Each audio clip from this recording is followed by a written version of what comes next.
Kutipan Babat Tanah Jawi tentang kisah Joko Tingkir. Episode ketiga. Joko Tingkir mengabdi ke Demak. Alkisah di negeri Demak, Sang Raja Panembahan Jimbun sudah mangkat dengan meninggalkan 6 putra.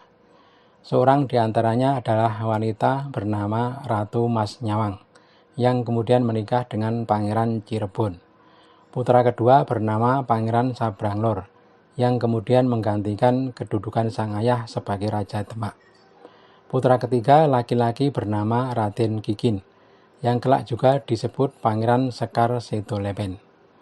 Lalu putra keempat bernama Pangeran Trenggono, putra kelima bernama Raden Kanduruan, dan putra keenam bernama Raden Pamakas.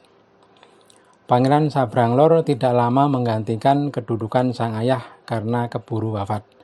Sebagai pengganti ditunjuk Pangeran Trenggono. Pengangkatan Pangeran Trenggono disaksikan para waliullah. Patih Mangkurat juga sudah wafat, kemudian digantikan oleh anaknya yang kemudian memakai nama Wonosalam. Sultan Trenggono memerintah negeri Demak dengan adil, tiada beda dengan sang ayah. Negeri Demak semakin makmur dan sejahtera. Mas Karebet atau si Joko Tingkir yang melaksanakan perintah sang guru untuk mengabdi ke negeri Demak bermaksud mengabdi kepada Sultan Trenggono. Setelah pergi dari Selo, Joko Tingkir mampir dulu ke rumah sang ibu untuk memohon restu. Nyai Ageng Tingkir berkata pelan, "Benar petunjuk dari Ki Ageng Selo itu. Namun tunggulah barang 3 hari lagi. 2 pembantumu sedang memanen padi. Kalau sudah selesai, biar nanti mengantarmu ke Demak. Ada seorang pamanmu yang sudah mengabdi di sana, namanya Ki Ganjur. Kedudukannya sebagai Lurah Suronoto. Engkau temui dia agar diaturkan kepada Sultan." Joko Tingkir bersukacita karena ada seorang adik ibunya telah mengabdi di Demak. Joko Tingkir kemudian membantu memanen padi. Seharian Joko Tingkir berada di sawah tak hendak pulang, agar pekerjaannya cepat selesai. Waktu itu sudah masuk waktu asar. Ada mendung yang menggantung di langit, kemudian turun hujan rintik-rintik. Pada saat bersamaan lewatlah Kanjeng Sunan Kalijogo dari Pamantingan. Kanjeng Sunan berjalan dengan bertongkat cis. Ketika melihat Joko Tingkir, Kanjeng Sunan berhenti, lalu memanggilnya dari luar sawah. "Anakku, berhentilah memanen padi. Segeralah mengabdi ke Demak. Engkau, anakku, adalah calon raja yang akan menguasai tanah Jawa," kata Sunan Kalijogo. Setelah berkata, Kanjeng Sunan segera pergi ke arah utara. Dalam sekejap sudah tak tampak lagi. Joko Tingkir memandang Kanjeng Sunan sampai tak terlihat. Setelah itu Ki Joko segera pulang dan melapor kepada sang ibu. Berkata Nyai Ageng, "Kalau demikian anakku, segeralah berangkat. Tidak usah menunggu panen selesai. Nanti aku cari orang untuk melakukannya. Engkau sudah mendapat perintah dari wali penutup Kanjeng Sunan Kalijogo. Segeralah berangkat." Singkat cerita, Ki Joko Tingkir sudah sampai di Demak dengan diantar 2 pembantu ibunya. Yang pertama dituju adalah rumah Kiai Ganjur.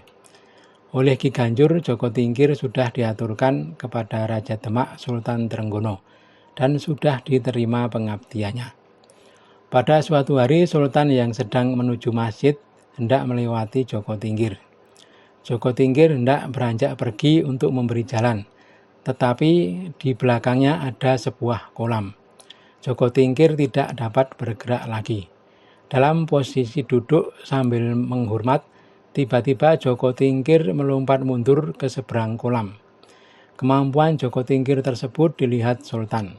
Joko Tingkir kemudian dipanggil menghadap. Singkat cerita, Sultan Trenggono merasa terkesan dengan kemampuan Joko Tingkir. Joko Tingkir lalu diangkat sebagai Lurah Tamtomo. Joko Tingkir cakap dalam menjalankan tugasnya, sehingga kasih sayang Sultan semakin bertambah. Tak lama kemudian, Joko Tingkir diangkat sebagai anak Sultan Trenggono dan diberi nama Raden Joko Tingkir. Sebagai Lurah Tamtomo, Joko Tingkir selalu mengiringi kemanapun Sultan pergi. Jika Sultan bercengkrama di hutan, Joko Tingkir ikut serta. Tugasnya mengejar macan.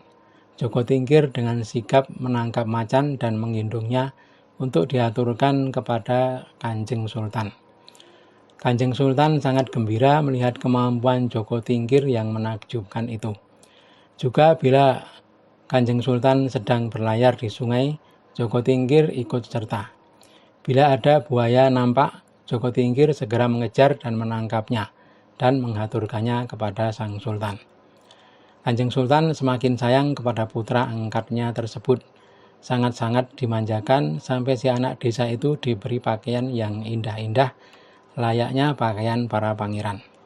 Memang pantas, walau anak desa, perilaku dan watak Joko Tingkir sama sekali tidak seperti anak desa pada umumnya. Sopan santunnya lengkap, sakti dan perwira, serta penampilannya mengesankan. Beberapa lama Ki Joko Tingkir menjadi lurah Tamtomo. Sang Sultan berkenan merekrut Tamtomo baru. Banyak pemuda desa mendaftar sebagai prajurit. Ada seorang pemuda sakti dari desa Pingit di daerah Kedu. Orangnya tinggi besar dan wajahnya seram. Tingkah pulahnya kasar dan congkak. Sungguh tak pantas jika menjadi pengawal raja. Nama orang itu adalah Dadu Ngawuk. Di desanya si Dadu Ngawuk sudah terkenal kesaktiannya. Segala senjata tak mempan padanya. Bahkan peluru pun tak sanggup merontokkan sehelai rambutnya. Ketika datang ke arena pendaftaran, si Dadu Ngawuk bersikap congkak. Joko Tingkir yang sudah mendengar tentang si Dadu Ngawuk panas hatinya. Timbul niat menjajal kesaktian si Dadu Ngawuk yang sudah kondang itu. Si Dadu Ngawuk dipanggil mendekat. Ketika sudah dekat, si Dadu Ngawuk ditusuk dadanya dengan sadak. Adalah gulungan daun sirih yang siap dipakai untuk nginang, yang sungguh bukan sebuah senjata. Namun sadak yang lunak itu yang mengenai dada Ki Dadu Ngawuk membuatnya dadanya pecah dan tewas di tempat. Orang-orang keheranan melihat kesaktian Joko Tingkir yang mencengangkan. Peristiwa itu kemudian dilaporkan kepada Sultan Trenggono. Jauh dari dugaan, Sang Sultan tidak berkesan akan kesaktian Joko Tingkir. Bahkan sangat marah. Joko Tingkir dianggap bersalah karena telah membunuh orang tanpa dosa. Apalagi orang tersebut punya kemampuan lebih dan hendak mendaftar sebagai prajurit yang akan mengabdi kepada raja. Sultan Demak seketika hilang rasa simpati dan kasihnya kepada Joko Tingkir. Berkata Sultan Trenggono kepada Patih Wonosalam, Patih, sungguh tak elok kelakuan si Tingkir, membunuh orang tanpa dosa. Ini memalukan negeri Demak. Segera usirlah dia dari kota. Biarlah hidup di hutan tanpa teman. Orang seperti itu patutnya hidup di belantara.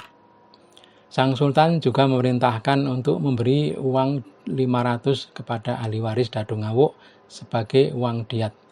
Patih Wonosalam segera melaksanakan perintah. Dengan berat hati Ki Patih mengusir Joko Tingkir dari kota Demak. Joko Tingkir tak dapat berkata lain selain patuh pada perintah Sang Sultan. Dengan lunglai Joko Tingkir berlalu, menghilang dari kota Demak. Para prajurit Tamtomo pun tampak lesu karena lurah mereka terusir.